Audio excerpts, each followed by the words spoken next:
Bismillahirrahmanirrahim. Assalamualaikum warahmatullahi wabarakatuh. Untuk materi kita pada kuliah MTPA hari ini, materi tentang alinea yang baik dan penelusuran literatur hukum. Capaian kompetensi mempelajari materi ini adalah agar Anda memahami bagaimana cara alinea yang baik dan memahami lingkup atau proses penelusuran literatur hukum. Untuk seri pertama, alinea yang baik. Dalam menyusun alinea harus hal yang perlu diperhatikan. Nah, di sini alinea ini merupakan kalimat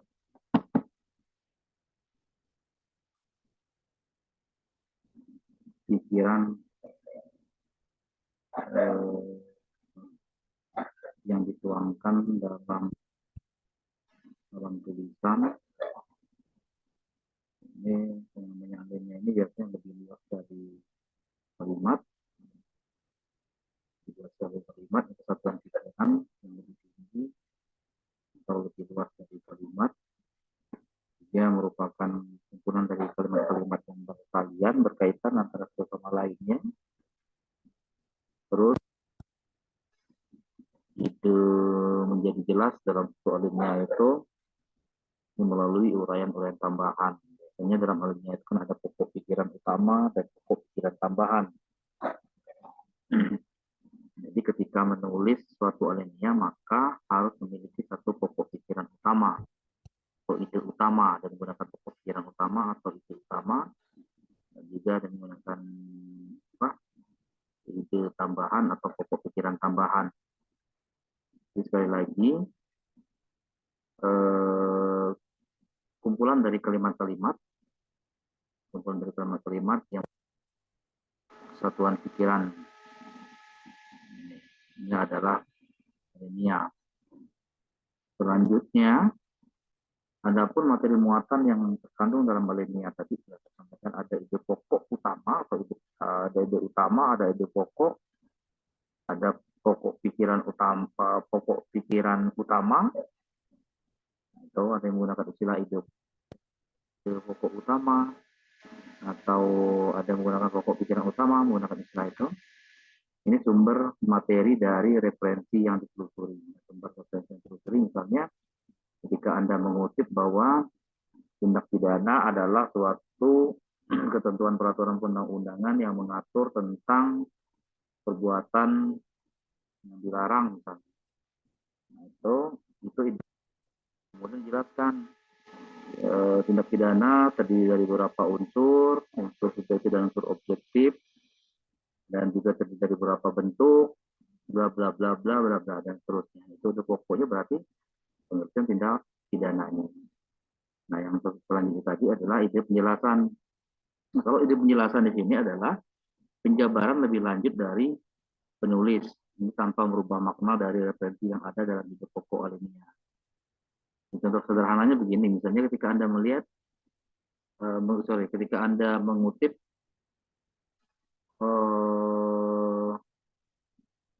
organ tubuh manusia yang tertinggi adalah kepala, ambil itu ide pokok utama. Baru ceritakan kepala, letaknya di atas, dan terdapat tumbuhnya rambut, kemudian terdapat dua mata dalam kepala, di hidung. Nah, itu ide penjelasan. Itu ide penjelasan, menjelaskan lebih lanjut maksud dari kepala tadi. Ini sekali lagi tidak merubah makna, tapi bisa menggunakan kalimat dari si penulis atau si peneliti. Terus selanjutnya tujuan menyusun alinea. Adapun tujuan menyusun alinea, satu, memudahkan pengertian satu tema. Jadi tidak lain dan tidak bukan ketika alinea disusun, Anda harus paham letak alinea ini nanti ada di awal kah atau di tengah atau di akhir. Karena jika alinea disusun dengan tanpa memperhatikan mana alinea pembuka, mana alinea penghubung, dan mana alinea penutup, maka temanya akan sulit untuk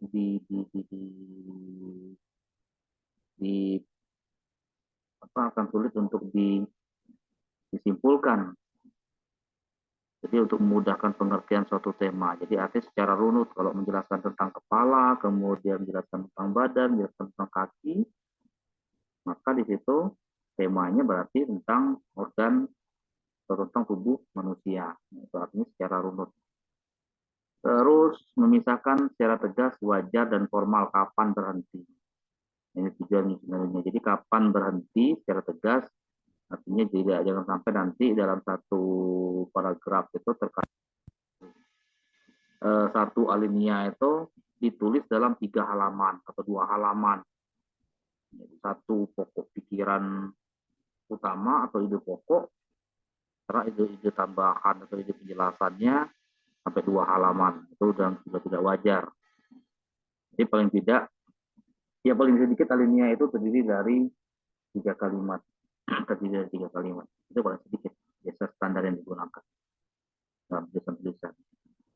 Ini sekali lagi tujuannya memisahkan secara tegas dan wajar, formal, kapan berhenti. Selanjutnya macam tadi sudah saya sampaikan, alinea ini terdiri dari alinea pembuka, alinea penghubung, alinea penutup. Alinea pembuka di sini adalah alinea untuk membuka atau penghantar karangan agar pembaca berminat serta menunjukkan pentingnya tema tersebut. Ini adalah alinea pembuka. Berikutnya kalau alinea penghubung di sini adalah alinea yang menghubungkan tema pada alinea sebelumnya dengan alinea sesudahnya. Jadi menghubungkan tema antara alinea sesudahnya. Berikutnya alinea ketiga adalah alinea penutup. Nah, alinea penutup ini untuk mengakhiri karangan atau bagian dari karangan. Ini macam-macam. Syarat-syarat pembentukan alinea. Nah, syarat-syarat pembentukan alinea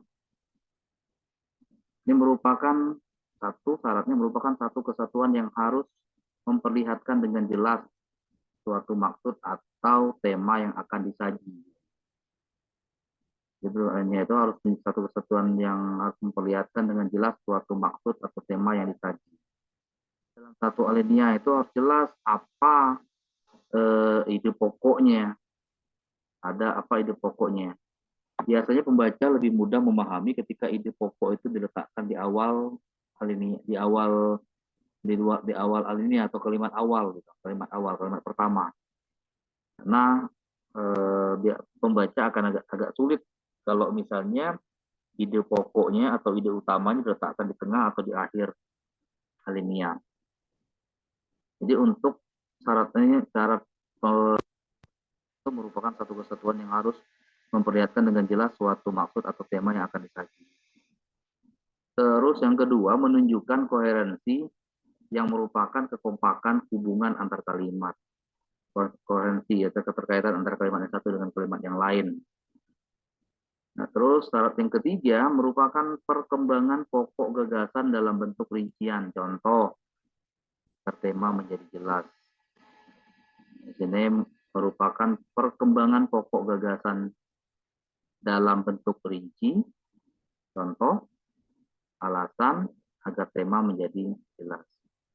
Berikutnya yang ketiga, yang keempat, merupakan satu bulat, yaitu hanya mengandung satu tema.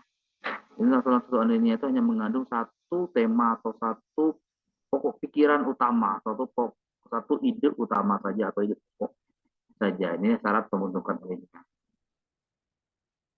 Nah, selanjutnya materi tentang teknis penelusuran literatur hukum. Nah, penelusuran literatur hukum di sini tujuan penelusuran literatur hukum adalah mencari dan menemukan bahan hukum serta menganalisanya. Jadi penelusuran literatur hukum itu dilakukan untuk mencari dan menganalisa bahan-bahan hukum yang menjadi sumber tulisan. Nah, istilah penelusuran menurut KBBI ini berarti penelaahan atau penjajakan. Dalam bahasa Inggris dikenal dengan istilah literatur survey, tulisannya, yang berarti kesusastraan, kepustakaan, daftar bacaan, juga berarti the writing, the study of book.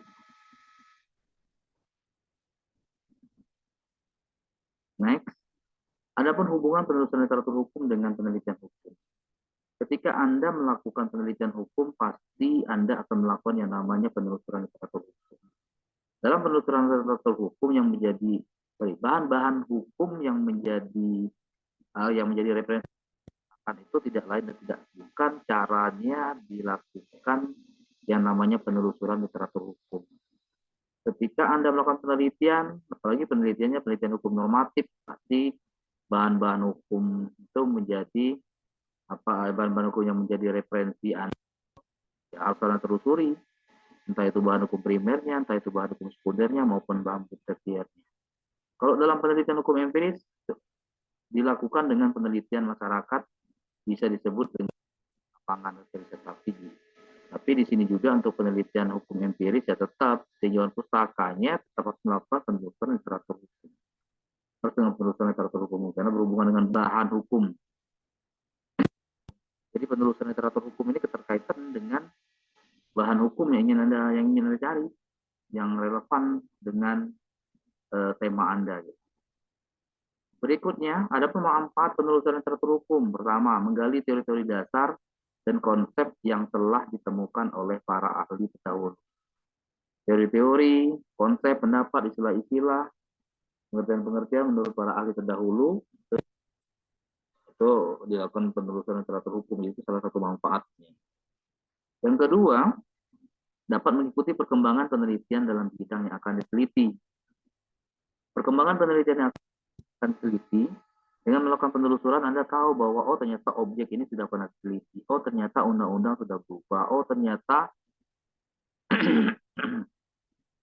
lingkup penelitian ini sudah pernah ada yang teliti. Ini manfaatnya penelusuran literatur hukum. Memperoleh orientasi yang lebih luas mengenai topik yang dipilih. Jadi pemahaman Anda itu lebih luas, orientasinya lebih luas. Ketika melakukan penelusuran literatur hukum, Anda akan menemukan hal-hal baru yang tadinya hanya terfokus pada satu dua literatur saja, tapi ketika Anda melakukan penelusuran lebih jauh, oh ternyata aturan peristiwa seperti ini terkait juga dengan aturan A, peristiwa seperti ini terkait juga dengan aturan B, peristiwa seperti ini terkait juga dengan aturan C. Artinya orientasi mengenai topik yang akan dipilih. Yang keempat, dapat memanfaatkan data sekunder. Data sekundernya terdiri dari 3 bahan hukum, yang menjelaskan 3 bahan hukum. Berikutnya, yang kelima, untuk menghindari duplikasi penelitian. Nah, ini manfaat penelusuran literatur hukum untuk menghindari duplikasi penelitian. Artinya sudah pernah teliti lagi. Gitu. Ya, ternyata topik seperti ini sudah pernah diteliti, sudah ada yang meneliti. Tinggal disiasati saja kan dicari kebaruannya, topik kebaruannya di mana yang belum pernah diteliti. Topik terbaru yang pernah diteliti itu yang tentang apa misalnya, untuk menghindari duplikasi. Terus yang keenam, dapat dipelajari bagaimana cara mengungkapkan buah pikiran secara kritis, sistematis, dan ekonomis. Jika kita melakukan penelusuran literatur hukum, kita tahu, oh penulis A pendapatnya begini, oh ternyata penulis C menggunakan tidak menjelaskan secara detail, tapi hanya dalam kesimpulan-kesimpulan saja, kata kunci saja, misalnya. Oh ternyata pendapat dari ahli melihat peristiwa ini dalam tulisannya ternyata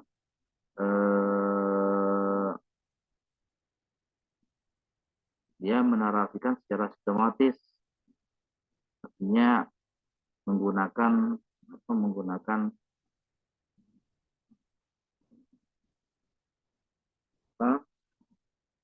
eh, jadi narasinya terstruktur, ini tidak kesimpulan, tapi dia menjabarkan terlebih dahulu, kemudian baru di bagian akhirnya ada penyimpulannya. Yang ketujuh, untuk mengetahui sejauh mana ilmu yang berhubungan dengan penelitian telah berkembang. Perlu terjadi perubahan undang-undang atau tidak, atau terjadi revisi peraturan perundangan atau tidak. Itu manfaat. Yang kedelapan, peneliti dapat belajar secara lebih sistematis tentang tata cara menulis secara ilmiah. Ternyata begini loh alurnya dalam penelitian ini, begini loh alurnya dalam tulisan ini. Belajar secara sistematis, cara mengungkapkan buah pikiran yang akan membuat peneliti lebih kritis dan analitis dalam mengajukan penelitiannya. Yang kesembilan, dapat mengikuti perkembangan peraturan perundang-undangan. Membaca dan mencatat bahan bacaan. Jadi ketika sudah melakukan penelusuran literatur hukum, menemukan materi itu, maka dibaca dan dicatat bahan bacaan. Karena sekali lagi kelemahan otak manusia mengingat dan menampung apa yang dia baca, tapi harus dicatat ketika apa yang Anda temukan, apa yang Anda penting, materi referensi dari hasil penelusuran saya yang relevan itu harus dicatat. Tujuan utamanya apa ketika Anda membaca? Untuk mencari apakah keterangan-keterangan mengenai penelitian yang diperlukan tersedia atau tidak. Oh, ketika baca satu tulisan, dari apa yang ingin Anda ambil dari tulisan A. Baca buku subbahasan, subbab mana yang ingin Anda ambil untuk dijadikan kajian pustaka dalam tulisan Anda. Berikutnya, untuk memperoleh latar belakang yang cukup mendalam di dalam bidang penelitian yang dilakukan. Ini perlu latar belakang, ini tujuan membaca. Jadi apa yang melatar belakangi ketertarikan Anda pada topik tertentu, nah itu biasanya dilihat dari ternyata dari data tindak pidana ini sejak 3 tahun terakhir meningkat. Oh ternyata kualitas sumber daya penegak hukumnya menurun. Oh ternyata aturan perundang-undangannya bermasalah. Ini menjadi ketika kita membaca maka kita akan peroleh latar belakang yang cukup sebagai alasan pemilihan topik. Kegunaan membaca, kegunaannya tujuan. Kegunaan membaca untuk menghindari duplikasi yang tidak perlu dengan melihat apakah masalah penelitian sudah pernah diuji atau masih perlu penelitian lebih lanjut. Ini menghindari duplikasi. Apakah masalah yang Anda ajukan itu sudah atau belum? Atau sudah pernah diuji atau belum? Itu harus disiasati, artinya dengan membaca. Tadi kita mensiasati, oh ternyata permasalahan ini sudah pernah teliti, maka Anda cari atau lakukan penelitian terhadap masalah lain yang berhubungan dengan topik itu. B. Penggunaan membaca untuk memperoleh ide, keterangan, metode yang berguna dalam memecahkan masalah atau dalam rangka memilih masalah. Selanjutnya, untuk menunjukkan data komparatif yang berguna dalam mengadakan interpretasi hasil penelitian. Dengan membaca kita bisa membandingkan pendapat ahli A dengan menurut pendapat ahli B. Sehingga kita bisa menafsirkan secara gramatikalnya ahli A ini penekanannya pada hal apa, ahli B penekanannya pada hal apa, misalnya bicara tentang pengertian objek atau topik yang Anda teliti. Jadi untuk menunjukkan data komparatif dan perbandingan. Menurut ahli A bagaimana, menurut ahli B bagaimana, menurut undang-undang A bagaimana, undang-undang B bagaimana. Berikutnya, untuk menambah pengetahuan si peneliti ini. Di samping ada kegunaan membaca, ternyata ada juga bahaya membaca. Bahaya membaca ini ya, ternyata ada yang harus Anda hindari. Yang pertama, ketakutan akan ketergantungan pada apa yang dibaca. Ketergantungan akan apa yang dibaca. Ketika Anda seorang peneliti menganut paradigma berpikirnya menggunakan mazhab tertentu, misalnya cenderungan mazhab A misalnya, maka ketika Anda membaca, Anda tarik pada tulisan-tulisan ahli-ahli yang bermazhab A saja. Ini bahaya membaca, jadi ketakutan akan ketergantungan. Anda kurang bahan, sulit untuk nyari bahan lainnya jika tidak ahli A tadi, tidak tulisan ahli A tadi. Nah, ini ketergantungan. Ketergantungan ketika Anda cenderung ahli A ini mazhabnya, Anda mazhabnya A misalnya dalam hukum itu. Kemudian Anda menggunakan buku-buku dari ahli yang mazhab A juga. Ini artinya ketergantungan. Terus memperoleh informasi yang salah. Informasi yang salah ketika Anda membaca, ini bahaya membaca, maka perlu dianalisa. Jangan sampai nanti contohnya misalnya begini.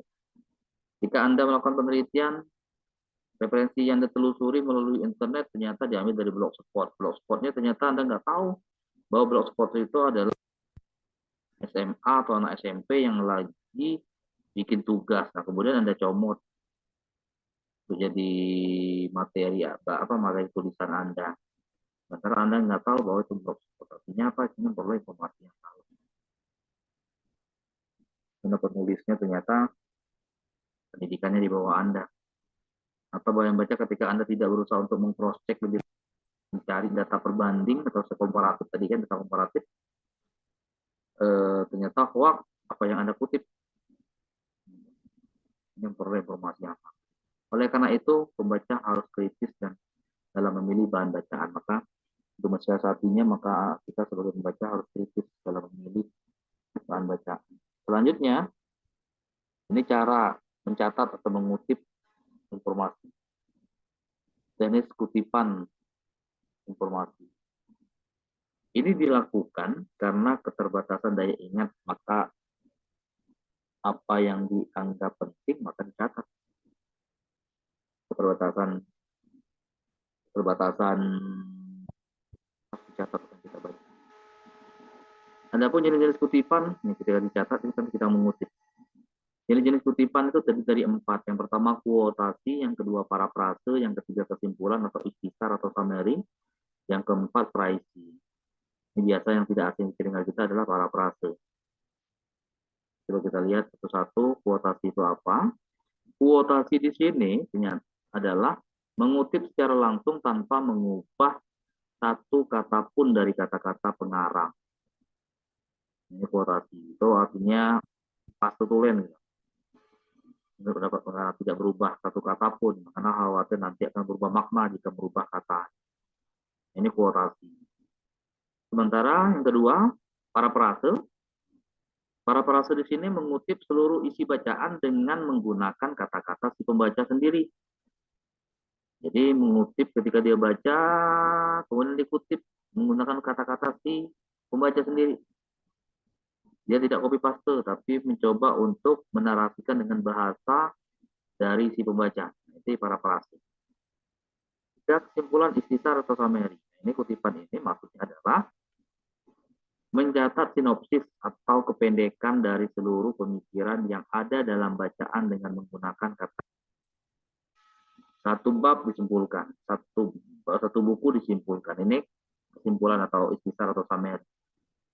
Biasanya intisari satu buku itu kan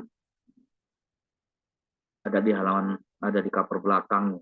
Apa sih itu sinopsis ya, atau novel itu kan. Novel itu sinopsis, ini kesimpulan ikhtisar atau summary. Praisi, yang keempat, praisi itu pemendekan isi yang lebih padat dari summary dengan memilih secara hati-hati materi yang akan dipendekkan. Ini praisi. Ini jenis kutipan, berarti ada 4 jenis kutipan. Berbacaan kemarin sudah, ini adalah yang digunakan dalam alat-alat penelitian hukum normatif. Nah, yang terakhir, ini sebagai tambahan saja, ada beberapa jenis penulisan tugas akhir. Ada legal memorandum, studi kasus, dan skripsi. Tugas hukum UBB, jenis penulisan tugas akhirnya adalah skripsi. Kalau yang legal memorandum, ini beberapa kampus yang menggunakan ini, tapi kalau UBB kita proses hukum skripsi. Kalau legal memorandum ini penelitian yang dilakukan terhadap peristiwa atau masalah-masalah hukum yang belum mempunyai kekuatan hukum yang inkrah. Ini legal memorandum.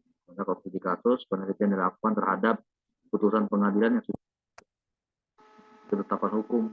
Sementara kalau skripsi, penelitian dilakukan terhadap peristiwa atau masalah hukum yang terjadi di masyarakat.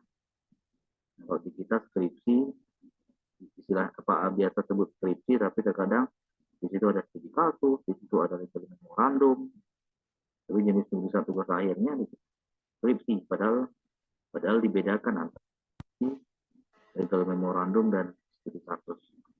Itu saja materi kali ini. Yang kurang saya mohon maaf.